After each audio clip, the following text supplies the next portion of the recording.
Hello everybody, thanks for watching as we're here at YCS London. I'm Robert Grayson-Hooley, this is Matthew Bell, as you've probably seen us earlier on. Now, Matthew wants to show you something that you may see out in the field there today. So, something we haven't covered yet is the new Geargia structure deck that just got released, and that has the potential to have an impact on the metagame that we're going to see this weekend. So I've gone ahead and built a deck. I'm not going to pretend I'm Patrick Holborn or Billy Bragg and say, hey, this is going to win you a tournament, but it's a good starting point for maybe if you're at your local stores, you want to try out something new. So we'll go ahead and show you a couple of the cards first. We've got 3 copies of Geargia. This is one of the new cards in the structure deck, and it has the power to let you search your deck for any level 4 machine type monster from your deck. It has a bit of a drawback that if you use it, you can't attack or special summon non-machine monsters for the rest of the turn.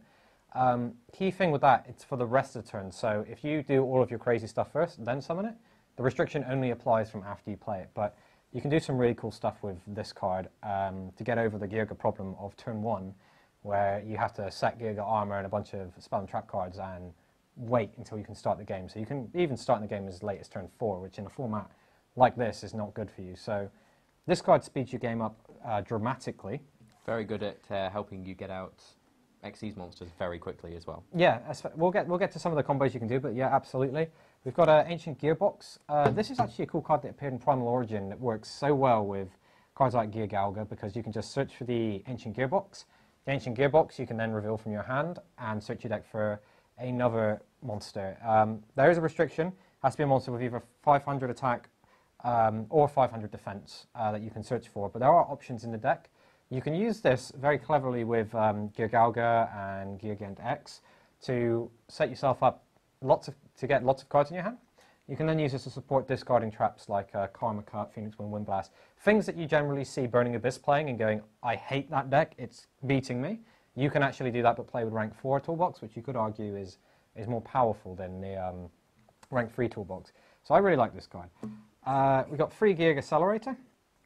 This is one of your cards that lets you speed past your opponent, no pun intended, to create some of your Xyz summons. For example, you can go turn 1 Geargia, get yourself a Geargia Accelerator, special summon the Geargia Accelerator, and then go ahead and make Geargia X and get another search. So you can start your game off very, very consistently, very, very quickly.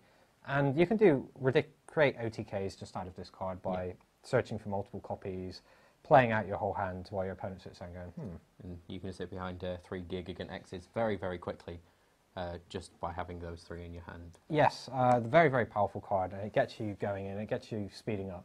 It's one of the reasons you sit back with Geargia Armor, which I'll get to a little bit later, is so you can get cards like this. So the Geargia Armor is incredibly important. So we got Geargia Arsenal, which is also important to note, has 500 defense, so it is searchable by Geargia if you get into the late game where you're running thin on cards. It's another card you can search for. It's a pretty good monster. You can make some good attacks with it, but the key reason you want to play this card is for this guy, who's probably the most obnoxious card you've looked at if you've played in the YCS circuit, and saw your opponent go, I'm going to set one of these along with 4 back row cards, and you sit there and go, oh, it's Geargia.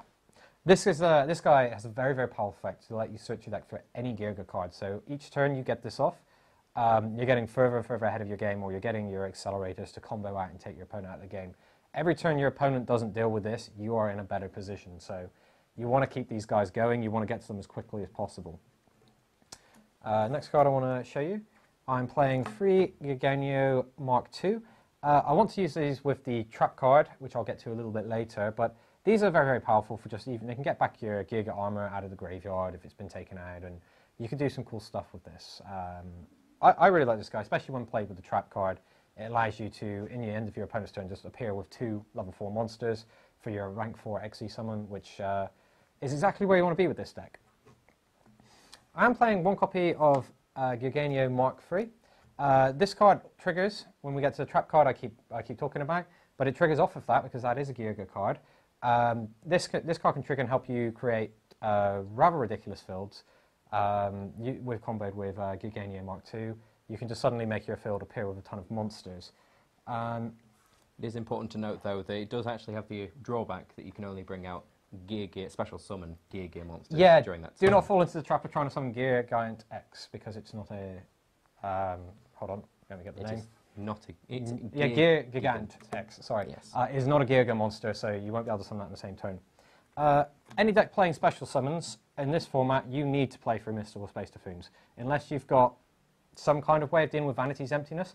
Vanity's Emptiness will shut you down so hard you have to have a response to it if you're going to get over your opponent's El Shaddai Construct, or if you're going to get out of El Shaddai Window. Well, this won't deal with it on its own, but you need to be able to get the Vanity's Emptiness off the table. Just realised actually what I said was completely wrong. If there's a window out, you're still struggling because you need something else to deal with that. So, next card, I'm playing 2 copies of Pot of Duality. This is for the early game when you're maybe setting the Geargia armor. Just if you go in the early game and you're not going to be special summoning a bunch of cards, it gives you the option to search through a couple of cards and choose which one you want. The reason I'm not playing 3 of this card, when I get to the mid stages of the game, when I'm starting to draw lots of my Geargia monsters, I don't want the drawback that this card gives me. So I'm only playing the 2 for the early game. Chances are you won't get around to activating 2 in the game unless you're going for the extreme long game, which favours you, providing you don't run out of Geargia monsters because of the way your deck works. I'm playing Limiter Removal. Now, a lot of people don't play Limiter Removal in a Geargia deck, but a card that just says double the attack of all my machines just screams, I win the game if I can swing with this. I think it's actually an excellent card to just, you can surprise your opponent as well in the middle of the damage step. Oh, I'm just doubling the attack of everything, and you can just steal games that you wouldn't have been winning. You could be down on cards, get out 2 machines, and just go, oh, actually, you know what, I've got game right there. I feel like a card that can win the game all by itself when your opponent has a weak or limping start is a card that you should is worth playing. Raigeki. Why would I not play this? I love this card. Yes, you could argue all my opponent's monsters in the format are replacing themselves, but Raigeki can create openings, for example, for you to sneak a Limiter Removal win through, or it can deal with opposing Geargia decks if they're setting Geargia armor and just throwing monsters at you. You can clear up a lot of stuff. Very, very good against decks that aren't the top decks, because you'll see people showing up with maybe Harpies or anything, maybe some kind of synchro variant or something. The Raigeki is very useful to you. Soul Charge, because who doesn't like lots of monsters? We saw this card very, very good in the European Championships. We saw it at the World Championships. Soul Charge, now a limited card. I'm going to play the 1 copy you let me play. It's just absolutely excellent. There is no reason not to play that card. Yeah, if you're unfamiliar with it, I suggest you go look it up and then go get one somehow, because it's awesome. So this is, moving on, this is the trap card that I keep talking about. Gear. Sorry. Gear. Gear, yeah. It lets you summon 2 of the level 3, it's level 3 Geargania monsters, and you can use that to get out your Mark 3, which then triggers and gets you something else back. It lets you spring 2 level 4 monsters in the end of your opponent's turn. Again, another card that gets you out of that early game and lets you start pulling off your really big combos. If you resolve this, you are in a very, very good position. And that's pretty much the reason why it is limited to 1. Yeah, you used to be allowed to play 3 copies of the card. So for my trap lineup, I'm going to just flick through these because these are cards you're very familiar with. Bottomless Trap Hole, Compulsory Evacuation, Solemn Warning. Solemn Warning and Compulsory Evacuation are very good at dealing with the Shadow monsters because you just prevent them either getting on the field or sending them to the graveyard. Bottomless Trap Hole is generally a pretty powerful card, and if you can catch your opponent off guard with it, very, very helpful. You can also answer an El Shaddai Construct with it and take it out of the game to prevent your opponent getting more Shadow fusions, because you are playing a lot of Exi monsters. Definitely a staple in every deck. So I'm also playing 2 copies of Breakthrough Skill. This is to handle my opponent's El Shaddai windows. Because you can activate the effect, then you can banish it from your graveyard later. You essentially got 4 ways to shut that card down to make sure you're getting your special summons off. Importantly, it's also very good against, well, you can't use it against the Shooting Quasar Dragon I keep talking about, because you've got 2 opportunities to negate its effect. It's very good against the rogue matchups. If you're not expecting something, you can just shut it down. Very, very good card in this format. I'm also playing Phoenix Wing Windblast, and also 2 copies of Karmic Cut. These discard traps I can support because I'm playing Gear Galga and the Gearbox. This will let me able to play some of the best traps like Burning Abyss and answer my opponent's El Shaddai Constructs, El Shaddai Windows without triggering them. It's also very, very good against a whole variety of other decks like even Dante can be answered by these cards. And since I'm picking up lots and lots of free cards, I don't particularly mind discarding a card. A card chances are you've not seen before is Sealing Ceremony of Mokuton. Sorry, I was about to call it Manuku, which is not No, right. it's not Manuku, it's, No. it's Mokuton. Mokuton. Yeah. This is a continuous trap. For those of you not familiar, once per turn you contribute an Earth monster to banish 2 cards from your opponent's graveyard from the game. This is actually very, very disruptive against both Burning Abyss and Shadol. If, for example, a Shadol player plays Shadol Fusion, you contribute your Xe monster, take out 2 of your opponent's options. This could be a Shadol Fusion, this could be targets that they would like to get back with Shadol Falco, and then your opponent immediately has to fuse with the cards that are left in their hand. So you can force your opponent into bad places. You can use this against the Rogue Light Swarm players to keep taking the names out. And because of the way the deck works with like the Gearganios, when you special summon another monster, you can then just get back your Gearga armor, tribute away the Gearganio, and flip the armor down and just start disrupting your opponent's graveyard. Very, very powerful and used in the right situation. It is a magnet for the Shadol Dragon, but you can stop your opponent's Falcos and stuff. 3 Vanity's Emptiness, because this card is absolutely ridiculous. It stops my opponent playing Yu-Gi-Oh! Which Basically. and if my opponent's playing lots of unfair summoning cards like Soul Charge or things like this, I need a way to stop that. Vanity's Emptiness is a great way of doing it. And last but not least, I am main decking 2 cards that you normally see in your side deck, 2 Shadow Imprisoning Mirror. If you flip this early game 1 against Shadol or Burning Abyss, you've got a good chance of catching them off guard and stealing the game right there, because your opponent won't be prepared. Games 2 and 3, they should be expecting cards like this. Game 1, they're most likely not expecting it in the main. It's just really, really good to catch them out with. And worst case, if my opponent summons Stellar Knight turn 1, I can discard it to one of my discard traps. I'm going to go over the extra deck for you guys. Let me just tidy this up a little bit.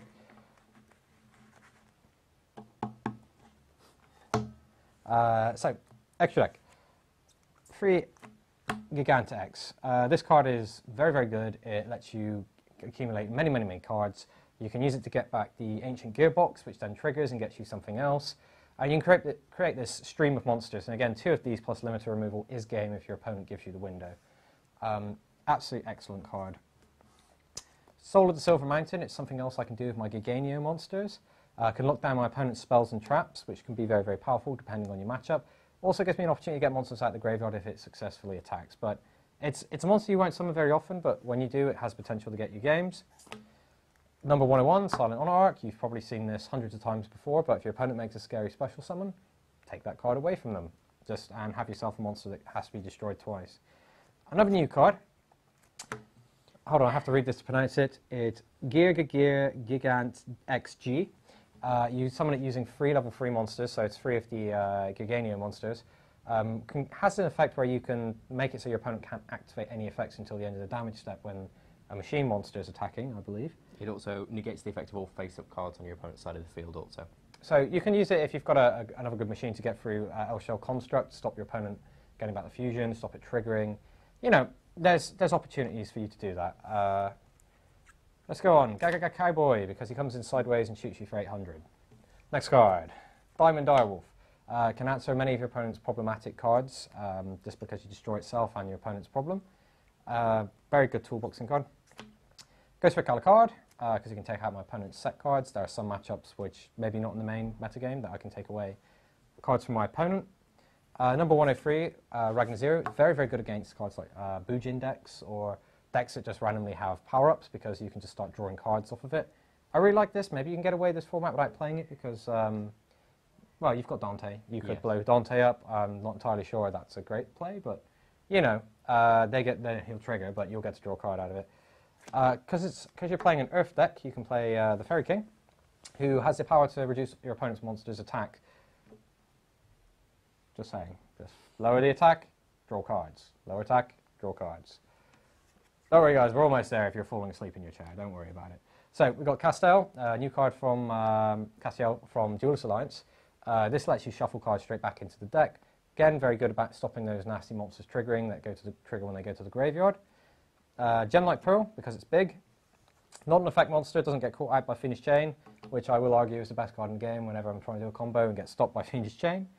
Abyss Dweller, very, very good because it stops graveyard effects, and there's a lot of those at the moment. Definitely. Shadol and Burning Abyss. I keep coming back to these because they are decks you're going to see a lot of. And one little preview for you guys for where you can go after the new Challengers comes out. Dark Rebellion XC Dragon, which has the power to half a monster's attack and gain that attack, so it will beat anything in battle, except for Elf-Shell Construct. Don't make that mistake. Yeah. Attacking into that like I didn't do earlier today. So yeah, that's a basic Geargia deck for you guys to try out. Hopefully you got something out of that. Put your own modifications to it. Have fun, guys. Maybe we see something like this, excluding this awesome card. No, not quite yet. In the YCS. We'll see what happens. Definitely. Guys, thank you for your time.